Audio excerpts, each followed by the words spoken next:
Hi friends, இன்றைக்கி ஒரு அழகான ரொட்டீன் vlog தான் உங்களோட ஷேர் பண்ணிக்க போகிறேன். இந்த vlogல நான் ஷேர் பண்ணக்கூடிய விஷயங்கள் கண்டிப்பாக உங்களுக்கு யூஸ்ஃபுல்லாகவும் இருக்கும், இன்ட்ரெஸ்டிங்காகவும் இருக்கும். வாங்க வீடியோக்குள்ளே போகலாம். Welcome to me and my life. நான் உங்கள் பிரியா.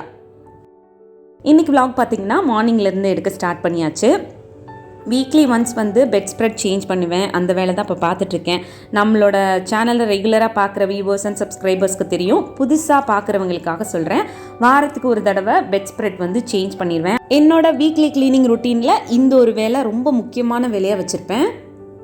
இதுக்கப்புறம் ஒரு சில கிளீனிங் ரொட்டீன், அதுக்கப்புறம் சமையல், இந்த மாதிரி எப்பவும் போல் என்னோடய ரொட்டீன் ஒர்க்கெல்லாம் இருக்க போது அது எல்லாத்தையுமே நான் இந்த vlogல இன்க்ளூட் பண்ணியிருக்கேன். இன்றைக்கான டாபிக் உள்ள போகிறதுக்கு முன்னாடி ஒரு சின்ன ரெக்வஸ்ட். நீங்கள் இந்த வீடியோ பார்த்துட்டு இருக்கும்போதோ இல்லை பார்த்து முடிக்கும் போதோ இதில் இருக்க கண்டென்ட் உங்களுக்கு பிடிச்சிருந்துச்சு அப்படின்னா மறக்காமல் வீடியோ கீழே இருக்க லைக் பட்டனை கிளிக் பண்ணிக்கோங்க. அப்படி நீங்கள் கொடுக்க போகிற குட்டி குட்டி லைக்ஸ் எல்லாமே இன்னும் நல்ல நல்ல கண்டென்ட்லாம் நான் உங்களோட ஷேர் பண்ணிக்கிறதுக்கு எனக்கு கொஞ்சம் மோட்டிவேட்டிங்காக இருக்கும். நம்மளோட டெய்லி லைஃப்பில் நம்ம partner, family members, friends, relatives, நம்ம ஒர்க் பண்ணுற இடத்துல இருக்கக்கூடிய கொலீக்ஸ் எல்லாருக்கிட்டேயுமே நிறைய விஷயங்கள் ஷேர் பண்ணுவோம். சின்ன சின்ன விஷயங்கள், நம்ம லைஃப்பில் நடக்கக்கூடிய விஷயங்கள், பர்சனல் விஷயங்களாக இருந்தாலும் சரி, அஃபீஷியலாக நம்ம பேசக்கூடிய விஷயங்களாக இருந்தாலும் சரி, நிறைய விஷயங்கள் எல்லாருக்கூடையும் நம்ம ஷேர் பண்ணிக்குவோம். அது நமக்கு ரொம்ப க்ளோஸாக இருக்கவங்க அப்படின்னா நிறைய பர்சனல் விஷயங்களும் கூட ஷேர் பண்ணிக்குவோம். இது ரொம்ப சாதாரணமான விஷயந்தான். பட் இதை தாண்டி ஒரு சில விஷயங்கள் நமக்கு எவ்வளோ க்ளோஸ் ஆனவங்களாக இருந்தாலும் ஷேர் பண்ணக்கூடாது அப்படின்னு இருக்குது. அது என்ன மாதிரியான விஷயங்கள், ஏன் அப்படி ஷேர் பண்ணக்கூடாது அப்படின்றதையும் ஒன் பை ஒன்னாக பார்க்கலாம். யார் கூடயும் ஷேர் பண்ணக்கூடாது அப்படின்றதுல முதல் முக்கியமான விஷயம் என்ன அப்படின்னு பார்த்தீங்கன்னா, ஃபேமிலியில் நடக்கக்கூடிய ப்ராப்ளம்ஸ் பற்றியோ இஷ்யூஸ் பற்றியோ ரொம்ப க்ளோஸான சர்க்கிளாக இருந்தாலும் ஷேர் பண்ணக்கூடாது. ஏன்னா நம்ம ஏதாவது ஒரு குழப்பமான மனநிலைமையிலையோ இல்லை வீட்டில் ஒரு சின்ன பிரச்சனை நடந்திருக்கு நம்ம ஃபேமிலி மெம்பர்ஸ் கூட, அதை பற்றி ரொம்ப திங்க் பண்ணிக்கிட்டு ஒரு சின்ன ஸ்ட்ரெஸ்ஸான சுச்சுவேஷனில் இருக்கும் பொழுதோ யாராவது நமக்கு க்ளோஸ் சர்க்கிளில் இருக்கவங்கக்கிட்ட இந்த மாதிரி ஒரு பிரச்சனை நடந்துருச்சு அப்படின்னு சொல்லி டிஸ்கஸ் பண்ண ஸ்டார்ட் பண்ணோம் அப்படின்னா நமக்கு எதிர்த்தாப்பில் உட்காந்து அந்த விஷயத்தை கேட்டுட்டு இருக்கவங்க எந்த அளவுக்கு அதை அவங்க மனசுக்குள்ளே வச்சுக்குவாங்க அப்படின்றது முதல் கேள்வி. ரெண்டாவது விஷயம், நம்மனாலேயே ஒரு விஷயத்த மனசுக்குள்ளே வச்சுக்காமல் இன்னொருத்தட்ட சொல்கிறோம் அப்படின்னா அந்த கேட்கக்கூடியவங்க கண்டிப்பாக அவங்களுக்கு தெரிஞ்ச சர்க்கிள்லேயும் இந்த விஷயத்தை பற்றி ஷேர் பண்ணுவாங்க. சில பேர் நம்மக்கிட்ட கேட்டுட்டு அவங்கக்கிட்ட போய் பேசும்பொழுது என்ன பேசுவாங்க அப்படின்னா, நம்ம ஃபேமிலியில் நடந்த அந்த இஷ்யூ பற்றி கமெண்ட் அடிக்கிறது, இல்லை நம்மக்கிட்ட கேட்கும்போது ரொம்ப சாஃப்டாக உட்காந்து அப்படியா என்ன ஏது அப்படின்னு சொல்லிட்டு ரிசீவ் பண்ணிவிட்டு பின்னாடி போய் அதை வச்சு கிண்டல் அடித்து பேசுகிறது. அதே பிரச்சனையை இன்னொரு 4 பேர்கிட்ட ஷேர் பண்ணுறது. அந்த பிரச்சனை அப்படியே சுற்றி திருப்பி ஃபேமிலி மெம்பர்ஸ்கிட்டே சேரும். அப்போது அதை வச்சு திருப்பி ஃபேமிலியில் நமக்கு இன்னொரு பெரிய பிரச்சனையாக சேரும். ஸோ இதெல்லாம் அவாய்ட் பண்ணணும் அப்படின்னா இந்த மாதிரி ஃபேமிலி விஷயங்களை வெளியில் பேசுகிறத நம்ம முக்கியமாக அவாய்ட் பண்ணிடணும். இதனால் எந்த ஒரு பிரயோஜனமும் இருக்க போகிறது கிடையாது. அதை வச்சு 4 பேர் பின்னாடி பேச தான் போகிறாங்களே தவிர நம்மளோட பிரச்சனைகளுக்கு அவங்க சொல்யூஷன் கொடுக்க போகிறது கிடையாது. ஸோ ஃபேமிலியில் நடக்கக்கூடிய பிரச்சனைகளை நம்மளே பேசி சரி பண்ணிக்கிறதுக்கான வழிகளை யோசிக்கணும். அதை சரி பண்ணுறதுக்கும் ட்ரை பண்ணணும், சரி பண்ணவும் செய்யணும். ரெண்டாவது விஷயம் என்னென்னா, உங்களோட ஃப்யூச்சர் பிளான் இல்லைன்னா கோல் என்ன அப்படின்றத பற்றி யார்கிட்டையும் முடிஞ்ச வரைக்கும் ஷேர் பண்ணுறத அவாய்ட் பண்ணிடுங்க. ஏன்னா நீங்கள் ஒரு பிளான் தெளிவாக யோசித்து வச்சுருப்பீங்க. இப்படி தான் நம்மளோட லைஃப்பை கொண்டு போகிறோம், இல்லை நம்ம லைஃப்பில் இந்த விஷயத்தை நம்ம அச்சீவ் பண்ணணும் அப்படின்னு சொல்லி ஒரு விஷயத்தை பற்றி திங்க் பண்ணி வச்சுருப்பீங்க. அதை யார்கிட்டையாவது நீங்கள் போய் சொல்லும்பொழுது உங்கள் கூட உட்காந்து அந்த விஷயத்தை கேட்குறவங்க எல்லாருமே நல்லவங்களாக இருப்பாங்க அப்படின்னு நினைக்க முடியாது. சில பேர் அதை கேட்டு பொறாமப்படுறவங்களும் இருப்பாங்க. ஓ, நீ உன்னோட டார்கெட் அடுத்து இதை வச்சுருக்கியா, உன்னோட லைஃப்பில் இதை அச்சீவ் பண்ணணும்னு நினைக்கிறியா அப்படின்னு நினச்சிட்டு அதை பற்றி தவறான விஷயங்களை அட்வைஸ் பண்ணுவாங்க. அப்படி இல்லைன்னா உன்னால் இதெல்லாம் பண்ணிட முடியுமா அப்படின்னு சொல்லி நம்மளோட கான்ஃபிடென்ட்டை பிரேக் பண்ணுற மாதிரி, நம்மளோட கான்ஃபிடென்ஸ் லெவல் கம்மியாகிற மாதிரி ஏதாவது ஒரு விஷயத்தை நம்ம மனசுக்குள்ளே போட்டு விட்டுட்டு போயிடுவாங்க. ஸோ அதுக்கப்புறம் நமக்குள்ளேயே ஒரு குழப்பமான சூழ்நிலை வந்துடும்.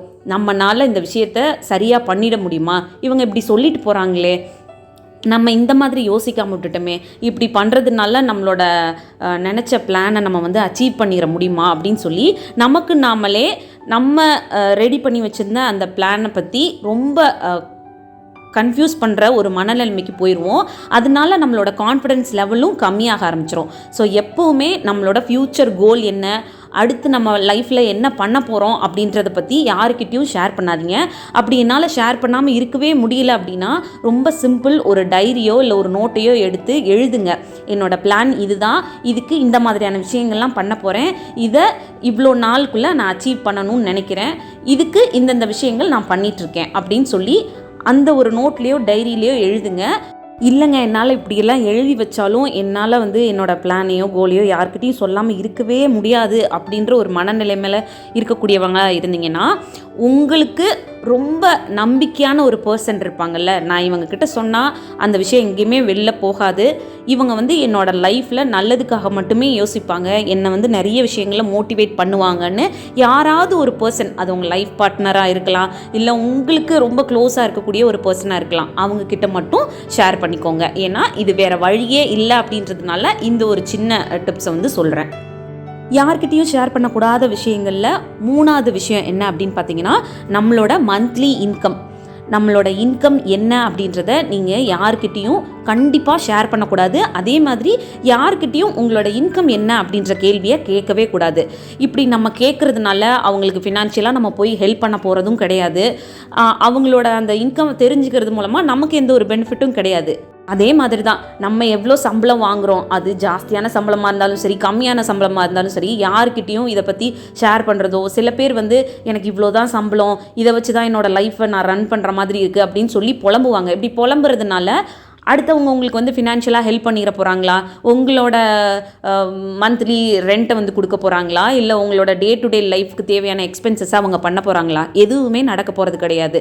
ப்ளஸ் உங்களோட இன்கம்மை வச்சு அவங்க உங்களை ஜட்ஜ் பண்ண ஆரம்பிப்பாங்க. ஃபார் எக்ஸாம்பிள், ஒருத்தர் உங்களோட சம்பளம் இவ்வளோ தான் அப்படின்னு யோசிச்சு வச்சுருக்காங்கன்னு வச்சுக்கோங்க. நீங்கள் ஒரு நாள் அவங்கக்கிட்ட என்னோட சம்பளம் இவ்வளோ தான் அப்படின்னு சொல்லி ஒரு கம்மியான அமௌண்ட்டை சொல்கிறீங்க. அதிலிருந்து அவங்க உங்களை ஜட்ஜ் பண்ண ஸ்டார்ட் பண்ணுவாங்க. ஓ, இவ்வளோ தான் சம்பளம் வாங்குறியா அப்படின்னு சொல்லிட்டு நம்மளை ஒரு மாதிரி ட்ரீட் பண்ணுறதுக்கு ஸ்டார்ட் பண்ணுவாங்க. அப்படி இல்லை, அவங்க நினச்சதை விட நீங்கள் ஜாஸ்தியான சேலரி வாங்கிட்டுருக்கீங்க அப்படின்னா அடுத்து உங்களோட அசட் என்ன, உங்களோட இன்வெஸ்ட்மெண்ட்லாம் என்ன அப்படின்றத தெரிஞ்சுக்கிறதுக்கு ஆர்வப்படுவாங்க. அதை போய் இன்னொரு 4 பேர்கிட்ட ஷேர் பண்ணுவாங்க. இந்த காலகட்டத்தில் இது நமக்கு சேஃப்டியும் கிடையாது. ஸோ யார்கிட்டையும் நம்மளோட இன்கம் என்ன அப்படின்றத பற்றி ஷேர் பண்ணவும் கூடாது, யாரோட இன்கம் என்ன அப்படின்றத பற்றி கேட்டுக்கவும் கூடாது. ஃபைனலாக நான் சொல்ல போகிற விஷயம் என்ன அப்படின்னு பார்த்தீங்கன்னா, நம்மளோட வீக்னஸ் பற்றி யார்கிட்டையுமே ஷேர் பண்ணக்கூடாது. நம்மளோட ஸ்ட்ரென்த், வீக்னஸ் என்ன அப்படின்றது நமக்கு தெரியும். ஸோ நம்மளோட வீக்னஸ் பற்றி யார்கிட்டையாவது நம்ம ஷேர் பண்ண ஆரம்பித்தோம் அப்படின்னா அவங்க அதை கேட்டுட்டு ஒரு பர்டிகுலர் சிச்சுவேஷனில் அதை நமக்கு அகெயின்ஸ்டாகவே யூஸ் பண்ணுறதுக்கு வாய்ப்புகள் இருக்கும். அது மட்டும் இல்லாமல் நம்மளே அதை நம்மளோட ஸ்ட்ரென்த்தாக மாற்றிக்கணும் அப்படின்னு முயற்சி பண்ணிக்கிட்டு இருந்தாலும் உன்னால் இதை மாற்ற முடியாது அப்படின்னு சொல்லி நம்மளை டீமோட்டிவேட் பண்ணுறதுக்கும் வாய்ப்புகள் இருக்குது. ஸோ நம்மளோட வீக்னஸ் என்ன அப்படின்றத நாம் தெரிஞ்சுக்கிட்டு நாமளே அதை நம்மளோட ஸ்ட்ரென்த்தாக மாற்றுறதுக்கான முயற்சிகள் பண்ணினா மட்டும் போதும். அவ்வளோதான், இந்த vlog இதோட முடியுது. இந்த மாதிரியான விஷயங்கள் யாரு கூடயும் எப்பவும் ஷேர் பண்ணிக்கக்கூடாது அப்படின்றதுல கொஞ்சம் கான்சியஸாகவே இருங்க.